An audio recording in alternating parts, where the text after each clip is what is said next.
ছোটবেলায় শুক্রবার মানেই ছিল স্পেশাল দিন। বাবা মসজিদ থেকে আসতো, জিলাপি নিয়ে আসতো, সেই অপেক্ষায় বসে থাকতাম।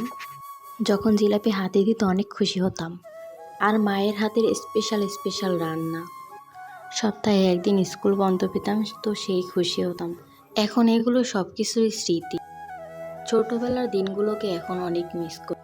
কে কে আমার মতন ছোটবেলাকেই মিস করেন কমেন্ট করে জানান। আমার মায়ের হাতের আলুর দম অনেক পছন্দ করতাম। আলুর দম সাথে লুচি শুক্রবার দিনটা আরও স্পেশাল করে তুলত। আজ অনেক বছর পরেই সেই মায়ের হাতের রেসিপিটাই বানাচ্ছি আলুর দম। তবে মায়ের মতন স্বাদ ও গন্ধ হবে কিনা জানি না, তারপর একটু ট্রাই। মায়ের হাতের রান্নার স্বাদই যেন অতুলনীয়।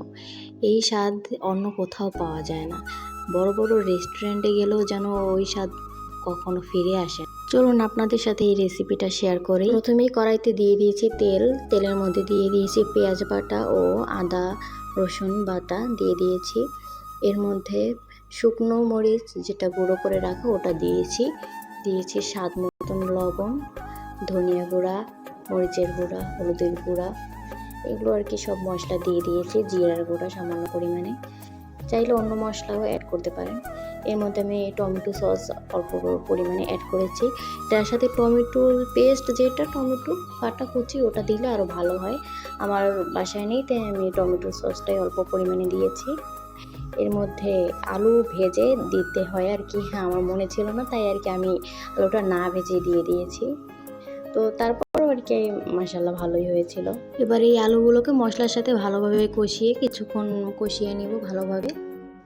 আলুটাকে ভালোভাবে কষিয়ে নেওয়া হয়ে গেলে এর মধ্যে আর কি পরিমাণ মতন পানি দেব, অল্প পরিমাণে পানি দেব, কারণ আলুটা আগেই সেদ্ধ করে নেওয়া। তাই মানে একটু গ্রেভি করার জন্য, একটু ঘন ঘন করার জন্য একটু অল্প পরিমাণে পানি দিয়ে এটা রেখে দিব কিছুক্ষণের জন্য। আলুর দম রান্না শেষ।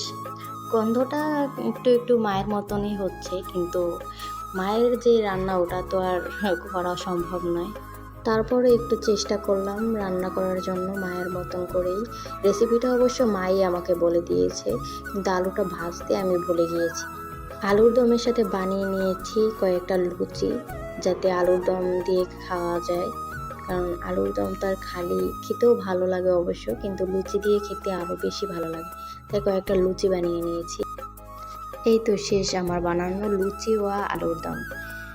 গন্ধটা ভালোই আসতেছিল এবং খেতেও অনেক সুস্বাদু হয়ে। আমার এই রেসিপি দেখে যদি আপনাদের ছোটোবেলার কোনো মুহূর্ত মনে করিয়ে দেয়, তাহলে কমেন্ট করে লিখে জানান। আর একটি সাবস্ক্রাইব করে দিবেন। এরকম আরও ভিডিও পেতে সাবস্ক্রাইব করে পাশে থাকবেন। ভিডিওটি সম্পূর্ণ দেখার জন্য ধন্যবাদ।